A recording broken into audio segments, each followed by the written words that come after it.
Hi, I'm Mandy Webster at Data Protection Consulting. This is the second of 3 short videos about how to carry out a data protection impact assessment or a risk assessment. And you carry out a DPIA when you have a change of process or a new project. So the first steps I would take when actually carrying out the risk assessment are to go back to basics, just question if we're sure that we need to process personal data to achieve the objectives of the project or process change. Can we work with anonymised data? Because if we can, or if we don't need personal data, then obviously there won't be any data protection implications and we don't need to do the DPIA. The business concern, of course, is would we still achieve our objectives? So assuming that we do need to use personal data, I'd go on to the second step. And for that, I consider the data protection principles. Fair processing means making sure you keep people informed with privacy notices, whether you need new ones or you need to amend existing ones. Do you have lawful grounds for your processing? And if you're using special category data, can you meet lawful grounds for processing that data as well?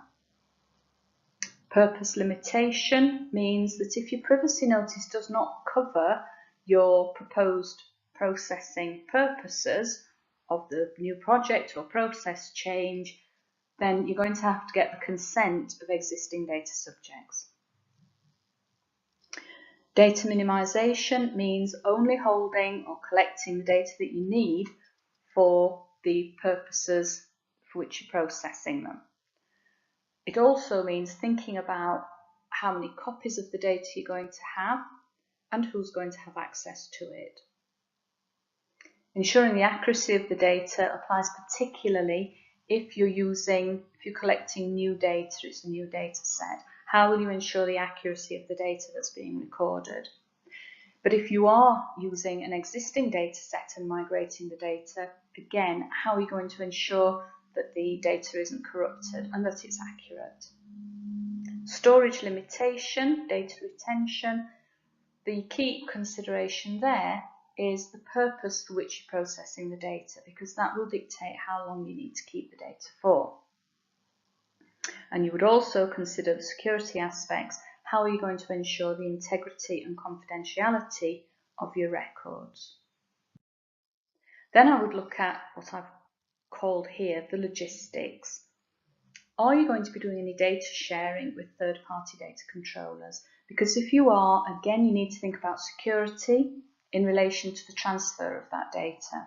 And you will need a written contract, a data sharing agreement with the third party to actually control how the data is used and who has access to it. If you're using data processors, again, you're going to need the contract with the wording required under GDPR, and you'll have to carry out due diligence on that supplier. And in all cases where you're making data transfers, just think about whether any of them are going to go outside the EEA, which is the European Union, Norway, Iceland and Liechtenstein. So in conclusion, you should have identified your key issues at this point. You're not necessarily looking for solutions, you're just identifying the issues. You may well need to do some more fact-finding. There may be aspects where you're not sure if you're using outsourced service providers, you don't know where a service provider is located, etc. So you'll need to go away and ask some questions. And bear in mind that your impact assessment is a living process and it will evolve over time. So make sure you build in a review date there. I'm Mandy Webster at Data Protection Consulting. We've been helping clients with data protection for more than 20 years.